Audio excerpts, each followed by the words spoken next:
Your readers and your customers are afraid of you. Now, that probably seems hard to believe, that you, who is, sweeter than anything, who would never do anything bad, how could somebody be afraid of you? But I'm here to tell you that that is the case. It's the same mindset we have, all of us have, when we go and buy something that we're not too sure if this is a good choice. I imagine times if you have gone into a store, you're looking around, you might be eyeing up the staff, you have a look at the products, and you're not too sure, should you actually be dealing with this person? Now, this person could be the best person in the world. They may have the best staff, they may have the best products, but you are going to have doubts because you have been ripped off in the past before. You've been let down by products, you've been overcharged, and you have all this kind of stuff in the back of your mind that when it comes to making a buying decision in an unknown place, you kind of make a judgment from that. If the staff seem a little bit sour on the day, that would immediately put you off. So, like most people, we come to any kind of sales thing with that feeling of distrust and, wondering, are we making the right decision by dealing with this person? So as I said there, you may think you're the sweetest person in the world. I may think I'm the most sweetest person in the world.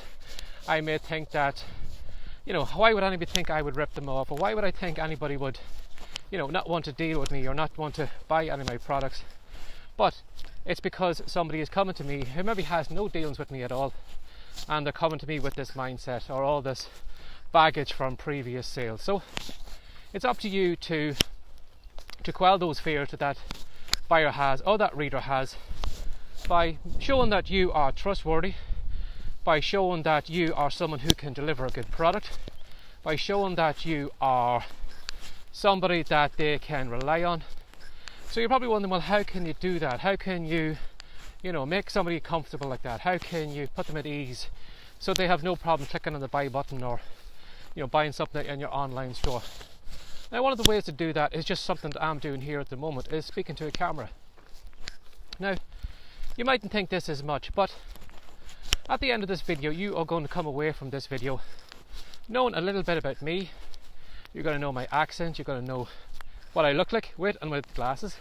You're going to know, what my thoughts are, how I speak. All those different things are going to come across in this video. Now, I'm not trying to do this, I'm not trying to force it. It's automatically going to come across. So this is one way that you can build trust between you and your customer, is to start recording some videos. Put them onto your website or your blog. Even if you are writing maybe a fiction book, there's no reason why any fiction author can't create a series of videos, have them as a bonus content, or have them at the end of the book where somebody can click on it, where you could have a simple video where you are just saying, something, thank you very much for buying my book today, it's really, really appreciated. And then you could talk into a little story maybe of how the book came about, letting the reader know that you have other books in the Amazon store, and if they like this book, give them a recommendation. I think you would also like this other book that I have written because it follows along where this character has finished off. But how many times have you got to the end of a Kindle book and clicked on to go to a video by the author where they're thanking you personally for buying their book, or they're making a recommendation, or they're just kind of breaking the ice between them and you and letting you in on their world? I'd be very, very surprised if I found one author who did something like that. And it's so easy to do. There's no reason why, I'm just walking around a field right now at the moment with an iPhone in my hand. There's no reason why an author can't sit down, record a series of videos like these and have them on their blog, have them on their Facebook page, or even have them, at the back of the book. They could have maybe a screen capture, kind of a frozen image of a video, and saying, click here because I want to speak to you for a moment. I want to thank you for that. Now, if you did have something like that at the back of your book, can you imagine how you would lift yourself way above all the other authors out there? There's not many. As I said, you'd be lucky if you found one other author who would send a thank you message to their reader for reading their book and for building a little bit of a relationship between them and that. They would think, well, the book is going to do all the selling for me, it's the book that does all that.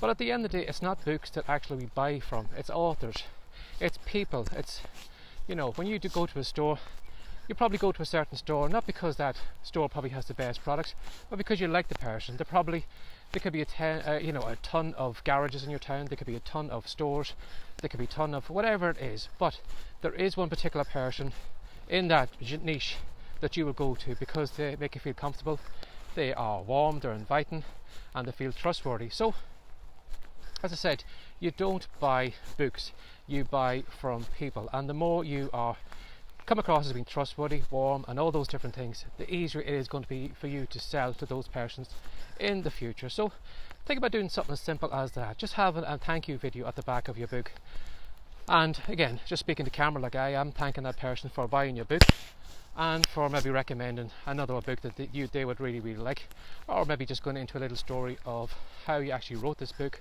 what ideas you came up with, and have all that as additional content at the back of the book, just to build a relationship, build a bond between you and that reader. And then when it comes to them making another buying decision, it's going to be your face, it's going to be your name, it's going to be your books that are going to jump to mind when they're thinking of doing that. So again, it's so easy to do, there's no reason why you can't do it. So give it a go and put some of that stuff maybe at the back of your book. Build some trust, a relationship between you and the reader. And I hope you enjoyed this video, and if you have, you'll love all the other stuff I have over on my site, which is writecome.com.